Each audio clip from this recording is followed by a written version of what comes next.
I worked for 22 years in the metals industry before getting engaged in full-time politics, and to watch the industrial decline, unnecessary in most cases, industrial decline, is pretty depressing.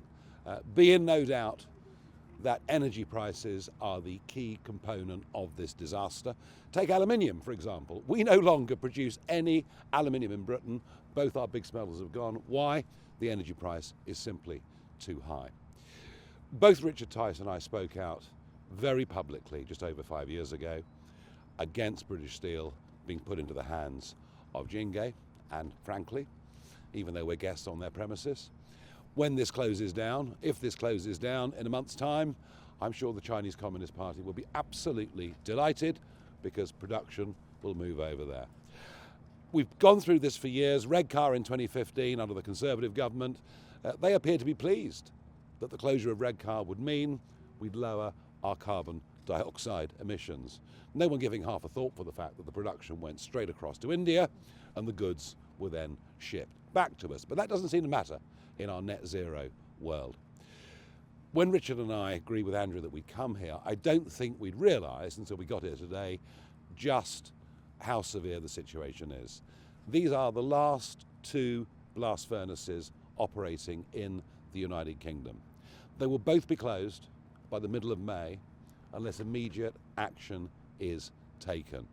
We would then become the only member of the G20 that doesn't produce primary steel, and we'd be doing that at a time when we're going to increase military expenditure and when the world is probably in the most uncertain place that it's been at any point during my lifetime. It would be madness for Britain not to be a producer of primary steel.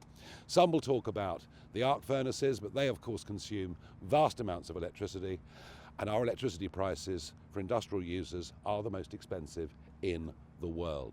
So we have a major crisis, but, and here's the key reason that we're here today, and we're going to ask for action. There are 3 days left. 3 days left to save primary steel production in Britain. Why? If the orders don't go in for coking coal, if the orders don't go in for the iron ore pellets, then the blast furnaces will have nothing to feed them by the end of this month. 3 days to get the orders in and to keep these furnaces going. And on that basis, I can't see the point of the government upping the amount of money that it might give to Jingye. I'm not sure they even want it. They seem to be quite happy to close it, quite frankly. There has to be an immediate nationalisation of this plant, an immediate nationalisation of primary steel production in Britain. It has to happen before the end of this week. The orders for those prime commodities have to go in, and then, once that's happened, Richard will lay out a bit more of a plan for how we see the future. People might agree with our plan. They might have other thoughts on how we go forwards. What is for certain is if the government don't act by Friday, that is the end of steel making in our country, which frankly, in the modern world, is unthinkable. Richard. Thank you very much. So yes, just 5 years ago, Nigel and I said, that we had to keep British Steel in public ownership and invest in it and use it as an opportunity. But the Tories rejected our advice.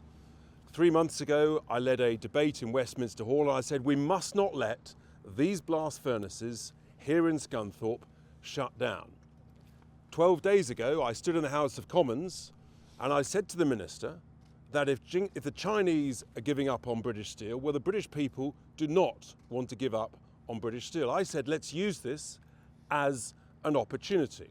I reiterated that in the House of Commons yesterday afternoon to the Minister, Sarah Jones. This actually is an opportunity, but the crisis is so urgent. When I thought yesterday we might have 10 days to place the orders for the raw materials, actually, as Nigel has just said, we've got until the end of the week. We've literally got 3 working days. And it's no good thinking short term or kicking the can down the road and saying, oh, well, let's just up the bid to Jingye a few hundred million. It's no good the government just saying, oh, we'll place the order for a couple of months whilst we keep talking. No, this is the time to seize the opportunity, to go for it, to think big, to think boldly. And we have a series of suggestions to put to the government, to put to the British people, because actually, the opportunity is, let's nationalise British Steel into public ownership. Then let's bring in some of the best global management in the steel industry and come up with a long-term strategic plan to make this a viable business. And that involves, for example, not writing off these blast furnaces and saying you've got to build electric arc furnaces with the most expensive electricity in the world that will never be viable. No. We need to refurbish, reline these two blast furnaces, give them another 20 years of life, think about long-term government and public sector procurement contracts for rail, for construction, for special profiles, and the like. And then I think actually we've got the opportunity to think even bigger than that.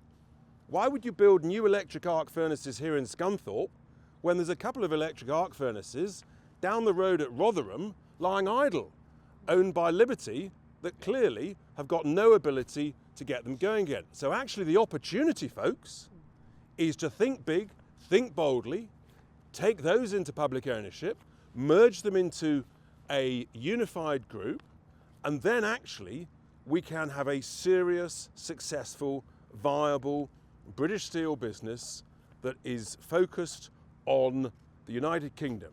Long-term procurement contracts with the public sector, long-term procurement contracts with the private sector. This has never happened before in the UK.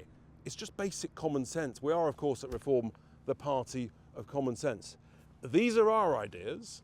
It's like it's a 3-day strategy, it's a 3-month strategy, and then it's a 3-year, longer-term opportunity. That's what we've got to do. Let's not think short-term like politicians have done in the past. Let's think big, think boldly. Let's think proudly of what British Steel has given the United Kingdom for over 100 years. I repeat, this is a great opportunity. It requires the leadership from the government to go for it. If they do that, we'll be with them all the way. Yeah. But if they bottle it, they kick the can down the road, then we will hold them to account. Thank you.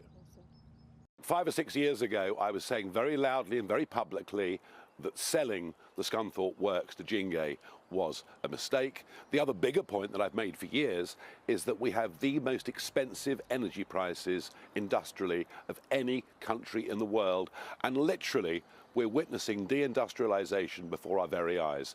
We saw the Port Talbot steel plant close just a few months ago. We're losing refining, we're losing cement making, but both of our aluminium smelters have closed. You're watching Britain deindustrialize as this government follows the last government's policies on net zero. It literally is insanity. And I'll tell you this, unless within 3 days that Scunthorpe plant is nationalised, those blast furnaces will go.